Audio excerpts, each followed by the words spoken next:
Greetings, members, one and all of the Salivation Nation. 3 reasons not to buy American Silver Eagles in 2022. Let's explore.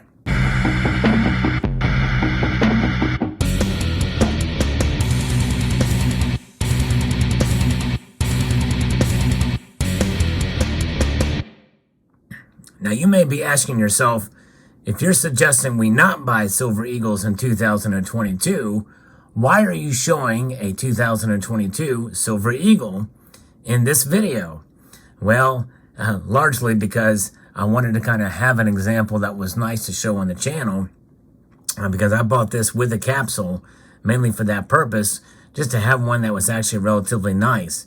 But I'm not stacking them, that's for sure.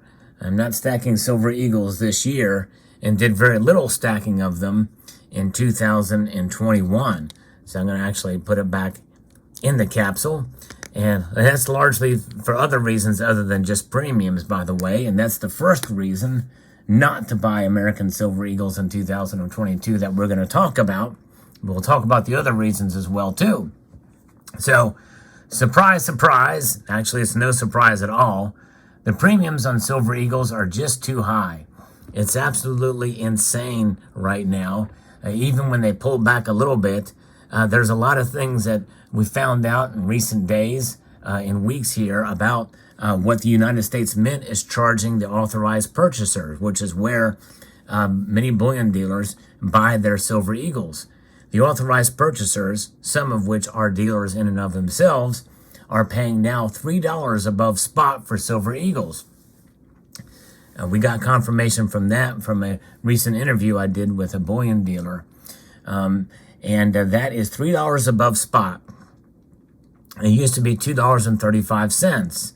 And you can understand to some extent why the Mint would charge a little bit more because of, well, inflation. You know, premiums, by the way, is not just one number above spot that the bullion dealers get. The bullion dealers and even the United States Mint, it costs them money to produce these coins. It's not like they just come out of the ground and they're automatically there and they should be getting, spot price for it or a very small percentage above spot price. And there's a lot that goes into the production of these. Even though the quality of the United States Mint Silver Eagle is subpar compared to other mints coins out there, there is still production cost, fuel cost, and distribution cost. All of those contribute to the premium.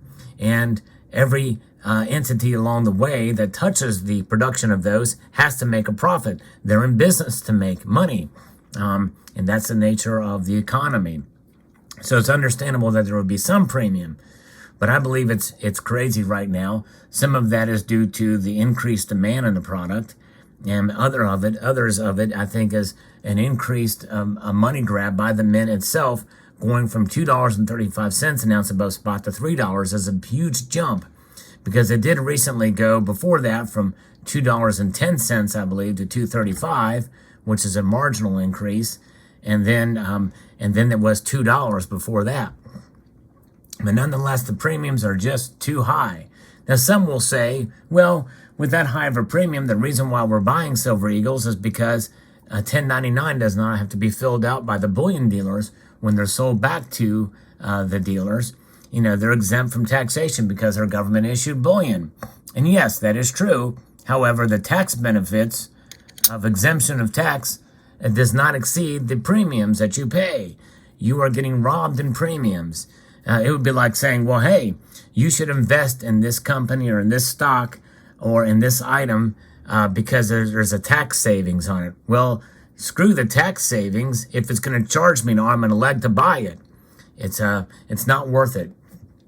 It's not worth that at all.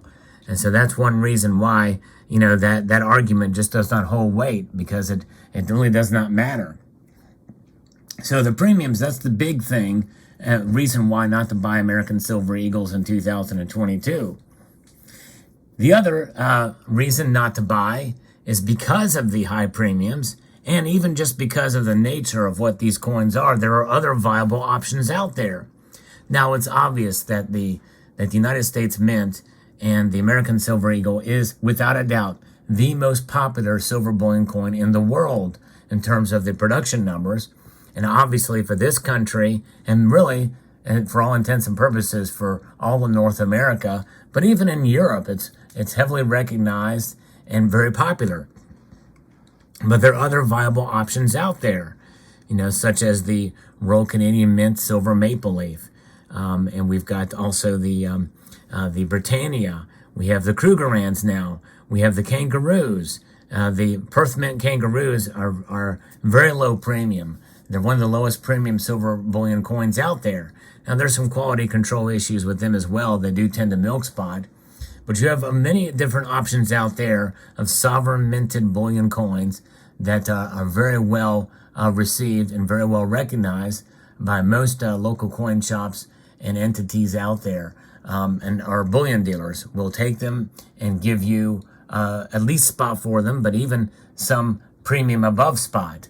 Some will say that the resale value on Silver Eagles is a lot more than other bullion coins, but the spread between the premiums you pay and the premiums preserved when you go to sell them is far greater than that would be for the higher premiums on privately issued pieces and government issued bullion coins.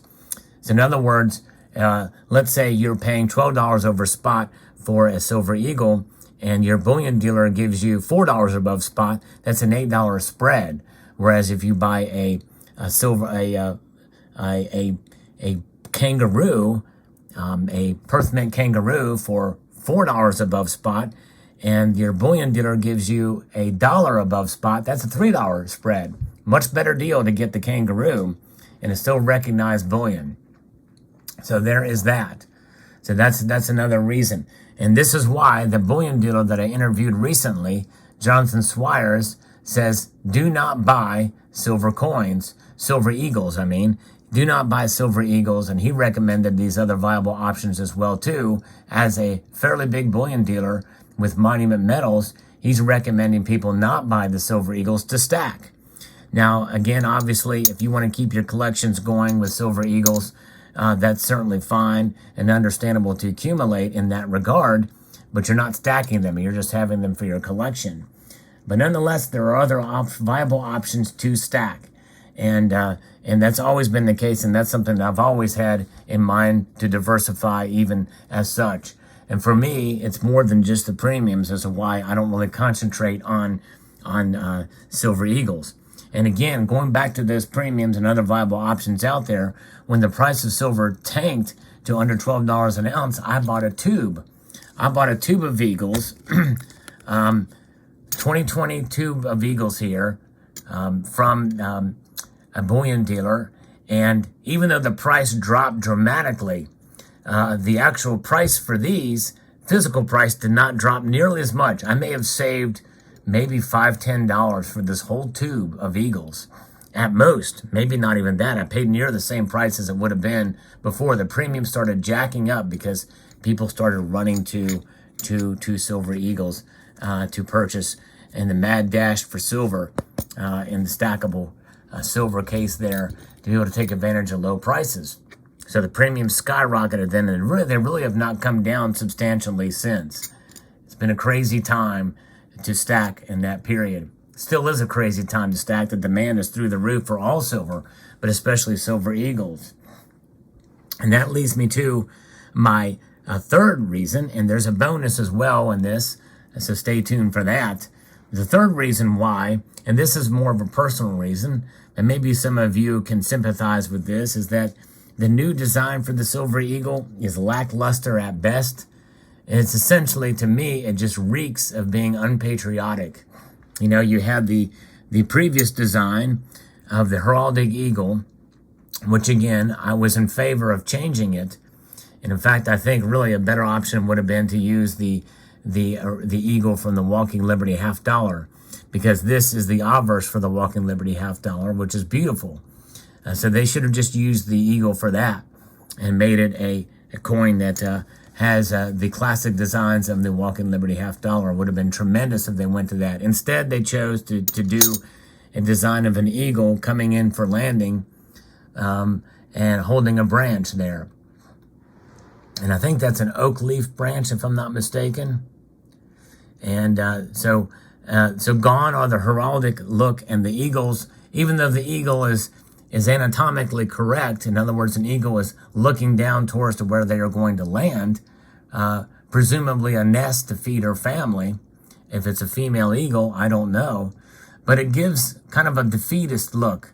The eagle kind of looks defeated and almost has sort of an unpatriotic flair to it. And I don't like that clipped wing either.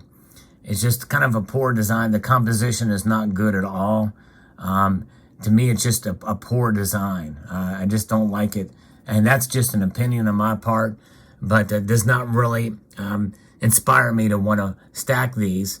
And I'm also of the mind of one that likes to see some continuity between the obverse and reverse, and it's just not there in this coin. It was there for the Walking Liberty $50, and that design was never even considered. The other designs that were up to be considered by the CCAC and the CFA were not very inspirational either, but some of them were better than this. This wasn't the worst design that was proposed, but it was definitely not one that I would have chosen for this for sure. I mean, people can certainly agree to disagree on the design. Some people really like it, others don't. I'm not a big fan. And that leads us to the bonus, which kind of corresponds again with this, and that is the hype on the security feature. There's supposed to be a strong security features for these coins. I've talked about this before on my channel, but the security feature, it all boils down to is overly hyped. Turns out to be just a missing read. A missing read, there it is. And that's it. And that nobody is going to really be able to really pay attention and really see that to know that it means that this thing is legitimate or not. It does move around in different places, but who cares if it moves around? It's a missing read. That can easily be faked as well too. If somebody was so inclined, there's already been Chinese fakes of these where they've not even put out a missing read in it, and it's fooled enough people. It's just a lackluster attempt at security when all these other mints, especially the Britannia, has multiple levels of security to it overtly that are very difficult or almost unlikely to be attempted. The Royal Canadian Mint has had these security features in place since 2013. Great security features. The U.S. Mint is so far behind in general for security features that it is just a pathetic attempt at providing security. And we can blame the previous Mint director for that. I had high hopes for him as he came from a background of providing anti-counterfeiting technologies for in the private sector for a number of years. But nonetheless, he failed miserably in his post, and the U.S. Mint products have suffered because of it. And the United States Mint has certainly could do a lot better with quality control on their products. That's number one. And number two, I think the prices are ridiculous, and this is why I'm not stacking Silver Eagles for quite a number until they get their act together at the very least. And even if they do, just because of the design, I think they should, I'm probably not going to be getting a whole lot more of these, is my guess for the coming future. Let me know what your thoughts are. But those are the three big reasons not to buy American Silver Eagles in 2022. Obviously, some may disagree with me on this, and you're more than welcome to have your opinions, to stack what you wish. But I just think it doesn't make sense for me to pay a huge premium for Silver Eagles. And apparently there's others in the community that feel the same way, and even some big bullion dealers too. Let me know what your thoughts are in the comment section below. Hope you found this video insightful. I'd like to extend a multitude of gratitude to you all for taking the time to watch, and to encourage you to please rate, share, comment, and subscribe.